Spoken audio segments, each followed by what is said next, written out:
ఇరాన్‌లో పెజెష్కియాన్ మాట వినేవాడు ఎవడో తెలీదు. ఐఆర్‌జీసీ, పెజెష్కియాన్ మాట వినరు. ఐఆర్‌జీసీని నడిపించేటటువంటి వాళ్ళల్లో వాళ్ళ సైనిక చీఫ్‌నే పట్టించుకోవట్లేదు.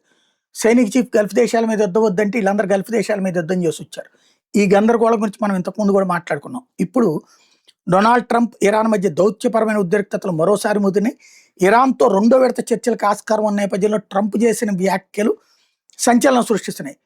పిల్లి కుక్కల్లా కొట్టుకుంటున్నారు వాళ్ళల్లో వాళ్ళే అంటూ ట్రంప్ ఎద్దేవా చేసుకొచ్చాడు. అంతర్జాతీయ స్థాయిలో అంటే వాళ్ళల్లో వాళ్ళు కొట్టుకుంటున్నారని తెలియజేయడానికి ఈ పదం వాడాడనమాట. నీచమైన పదాలు వాడటం ట్రంప్కి అలవాటే.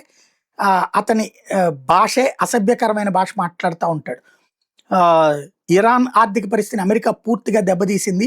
ప్రధానంగా హార్ముజ్ జలసంధి వ్యవహారం మీదన ఆసక్తికర వ్యాఖ్యలు చేశాడు. జలసంధిని తెరవడానికి ఇరాన్ అంగీకరించింది, కానీ నేను మాత్రం అందుకు నిరాకరించాను. జలసంధిని తెరిస్తే ఇరాన్ రోజుకు $500 మిలియన్ సంపాదిస్తుంది.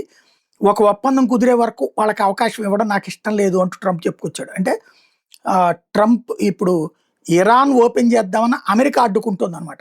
ఒప్పందం కుదరకపోతే టెహ్రాన్ నాశనం చేస్తామంటూ మరోసారి వార్నింగ్లు ఇచ్చుకొచ్చాడు. మరోవైపు ట్రంప్ వాదనలు ఇరాన్ విదేశాంగ మంత్రిత్వ శాఖ తీవ్రంగా ఖండించింది. దేశ నాయకత్వంలో చీలిక ఉందన్న వార్తలు కేవలం అమెరికా సృష్టించిన ఊహాగానాలేనంది. ఇరాన్ విదేశాంగ ప్రతినిధి ఇస్మాయిల్ బాకీ మాట్లాడుతూ తమ దేశం నిర్ణయాలు తీసుకోవడంలో ఎంతో స్పష్టత ఉందన్నారు. అదేవిధంగా ఇరాన్ అధ్యక్షుడు మసూద్ పెష్కియాన్ ఇన్స్టాగ్రామ్ వేదికగా దేశ ప్రజలు స్ఫూర్తి నింపారు. ఇరాన్లో తీవ్రవాదులు, మితవాదులు అని ఎవరు లేరు, మనందరం ఇరానీయులం, విప్లవకారులు, ఒకే దేవుడు, ఒకే దేశం, ఒకే నాయకుడు నాయకత్వంలో మేమంతా ఐక్యంగా ఉన్నామని చెప్పారు. మరి అప్పుడు ఆ మధ్యన గొడవలు ఎందుకు జరిగినాయి? కాబట్టి యుద్ధం అప్పుడు మాత్రం అందరూ కలిసి ఉన్నారన్నది మాత్రం వాస్తవం.